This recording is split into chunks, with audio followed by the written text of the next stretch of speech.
ये फर्स्ट है। जैसे देखिए, इसको हम इस प्रकार से पढ़ेंगे, क्या होता है जब एथिल अल्कोहल को सांद्र सल्फ्यूरिक अम्ल के साथ 140 डिग्री सेंटीग्रेड पर गर्म करते हैं। यानी कि एथिल अल्कोहल को सांद्र H2SO4 के साथ अगर हम 140 डिग्री पर गर्म करें तो क्या बनेगा। ठीक है, दो टॉपिक हैं, एक होता है क्या होता है जब, एक कैसे प्राप्त करोगे। तो क्या होता है जब हम पढ़ेंगे इसमें, और या इसी को हम कहते हैं एथिल अल्कोहल का निर्जलीकरण। जो अभिक्रिया हम पढ़ेंगे उसे हम एथिल अल्कोहल का निर्जलीकरण भी कहते हैं। ठीक है, तो देखिए सबसे पहले आपको इसके लिए एथिल अल्कोहल का फार्मूला पता होना चाहिए। क्या होता है बताइए। एथिल अल्कोहल का फार्मूला होता है C2H5OH।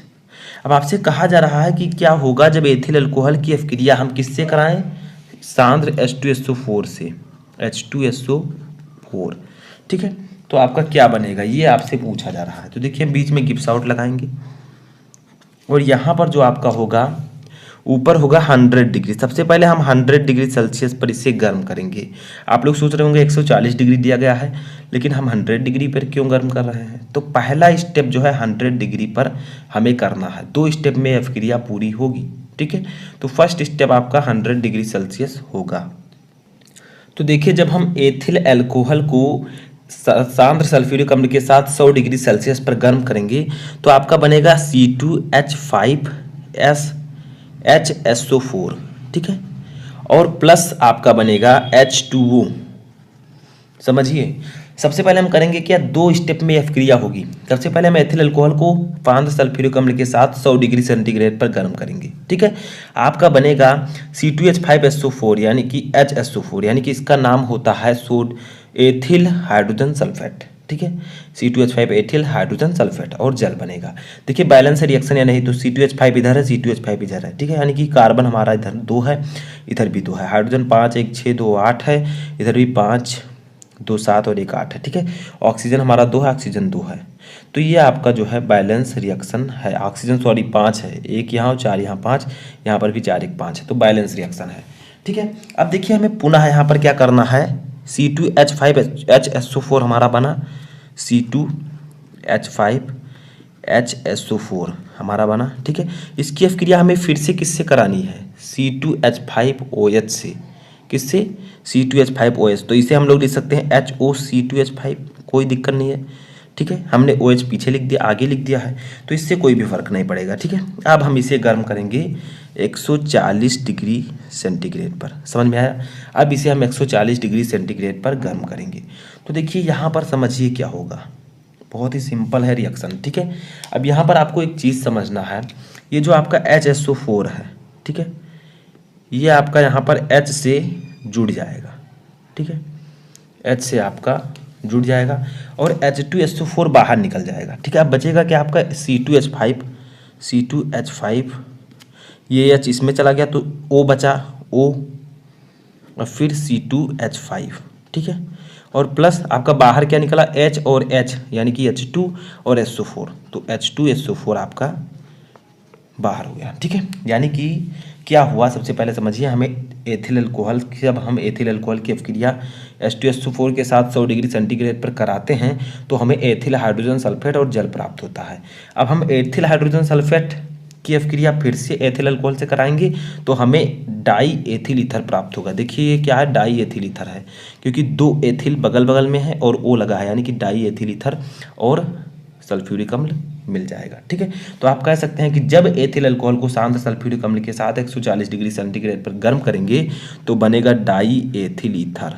ठीक है, डाई एथिल ईथर बनता है। ठीक है, सबका नाम हम लिख देते हैं, इसका नाम है एथिल अल्कोहल, इसका नाम है सल्फ्यूरिक अम्ल, इसका नाम है एथिल हाइड्रोजन सल्फेट। लिख देते हैं एथिल हाइड्रोजन सल्फेट। ठीक है, अब ये भी सेम वही है, एथिल हाइड्रोजन सल्फेट। ठीक है, तो समझ में आया। तो क्वेश्चन का आंसर सीधा सीधा होगा कि जब एथिल अल्कोहल को सांद्र सल्फ्यूरिक अम्ल के साथ 140 डिग्री सेंटीग्रेड पर गर्म करेंगे तो जो हमारा उत्पाद होगा वो डाई एथिल ईथर बनेगा। अब देखते हैं अपना सेकंड रिएक्शन, जो कि है कि क्या होता है जब डाई एथिल ईथर से PCl5 अभिक्रिया करता है। यानी कि आपसे कहा जा रहा है कि क्या होता है जब डाई एथिल ईथर से PCl5 यानी कि फास्फोरस पेंटाक्लोराइड, फास्फोरस 5 है तो पेंटा, Cl है क्लोराइड, तो फास्फोरस पेंटाक्लोराइड से अभिक्रिया करता है।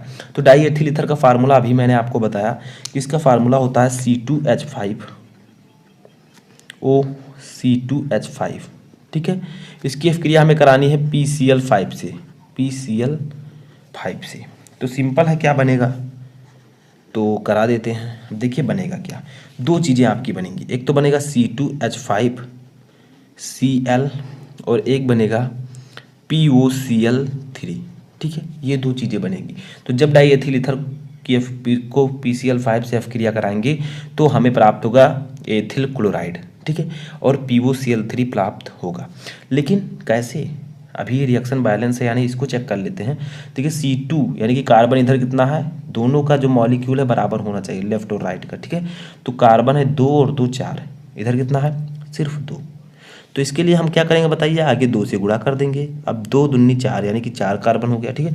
हाइड्रोजन गिनिए 5 5 10, इधर कितना है 5 का 2 से गुणा तो 5 दूनी 10, ठीक है, सेम है। ऑक्सीजन कितना है सिर्फ 1, यहाँ पर भी 1 है। उसके बाद में हमारा फास्फोरस कितना है 1, यहाँ पर भी 1 है। क्लोरीन कितना है 5, यहाँ पर भी 3 और 2 5, ठीक है। तो हमारा रिएक्शन बैलेंस हो चुका है। तो नाम लिख देते हैं, ये आपका है die ethyl ether, die ethyl ether. ये है आपका एथिल क्लोराइड जो कि मेन आपका उत्पाद होगा, एथिल क्लोराइड, ठीक है। तो सिंपली आप लोग अब कह सकते हैं कि जब डाई एथिल ईथर को की अभिक्रिया PCl5 से कराई जाती है तो हमें एथिल क्लोराइड प्राप्त होता है, ठीक है। समझ में आया।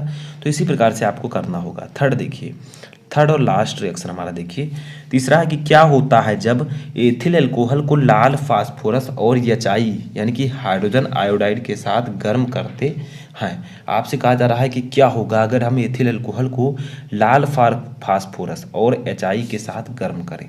तो देखिए सबसे पहले आपको एथिल अल्कोहल का फार्मूला पता होना चाहिए। तो इसका फार्मूला होता है C2H5OH, ठीक है, सभी को पता है।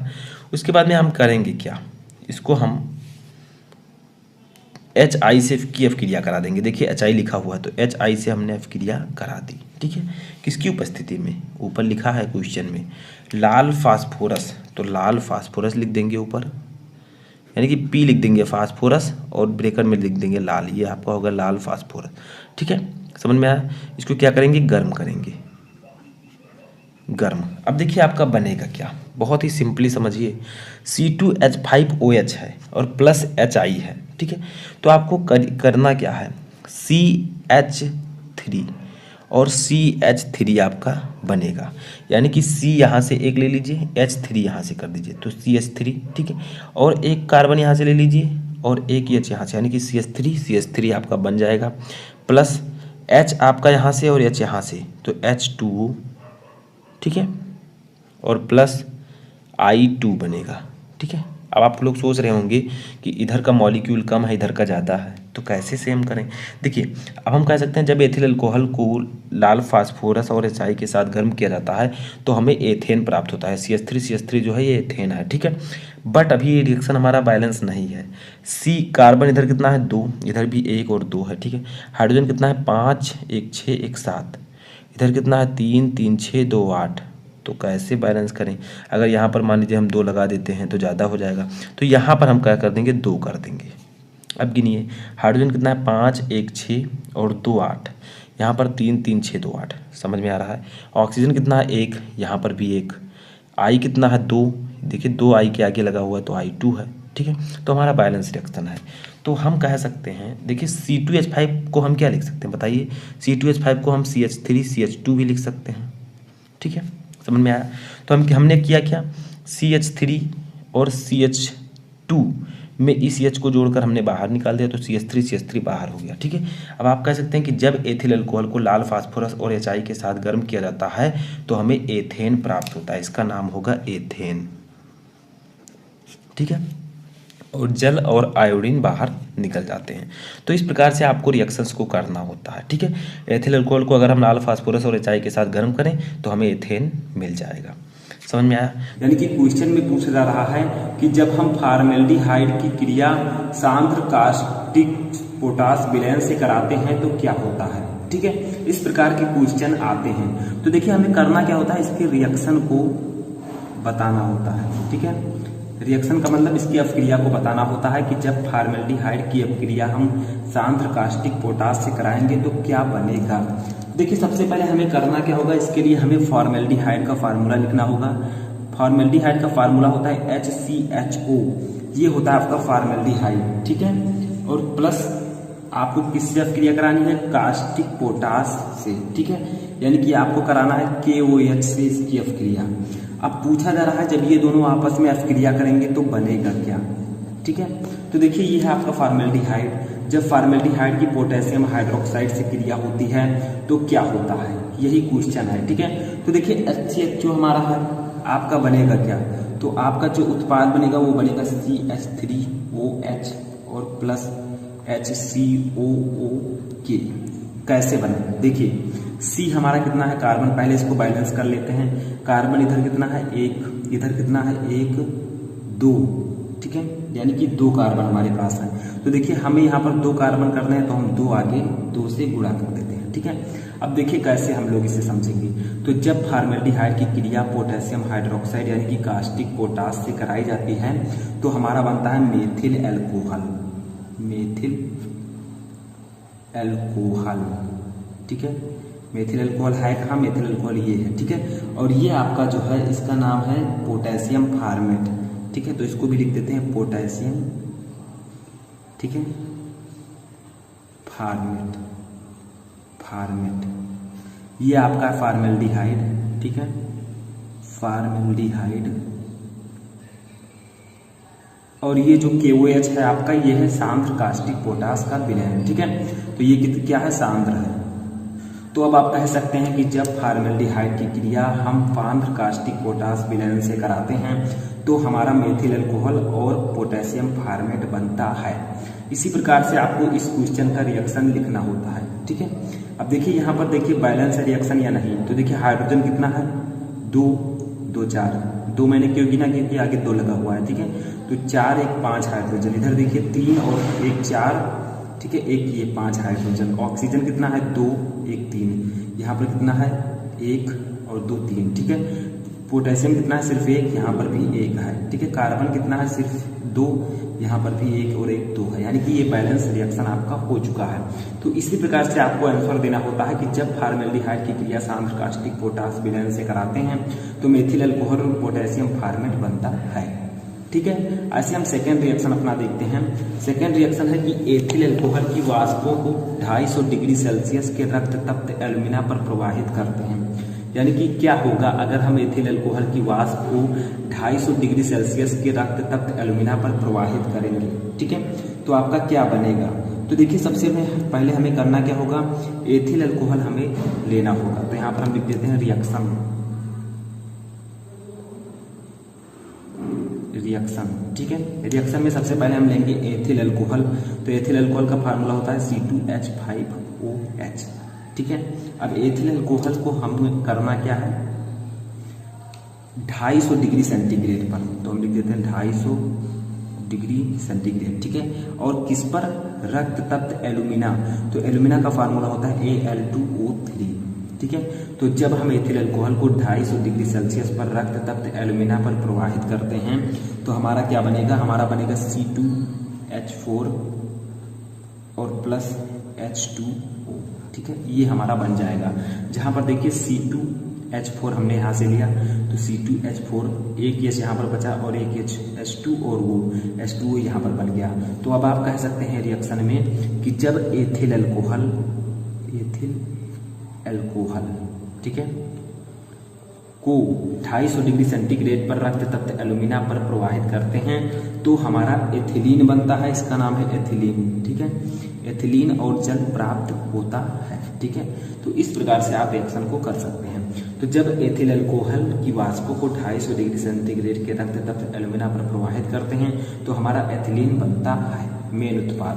ठीक है, तो ये आपका सेकेंड रिएक्शन था।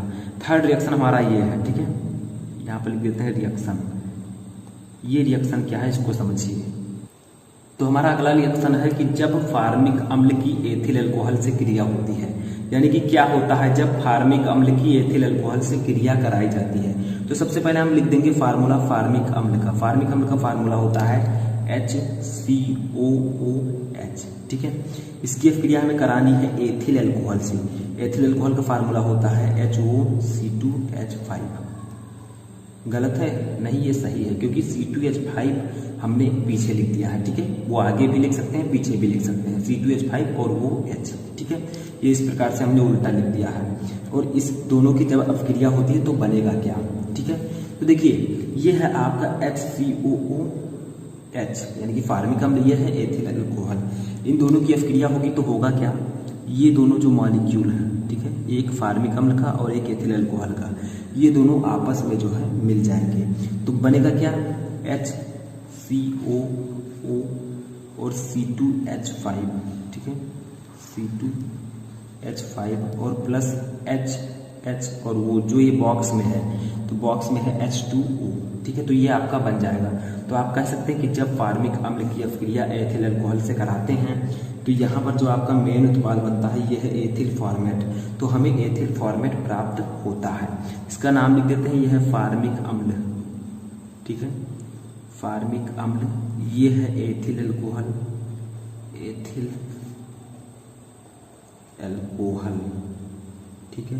यहाँ पर एक चीज और ध्यान रखिएगा, इसके ऊपर H2SO4 रहेगा, ठीक है। जो आपका उत्प्रेरक है वो सल्फ्यूरिक अम्ल रहेगा, H2SO4, ठीक है।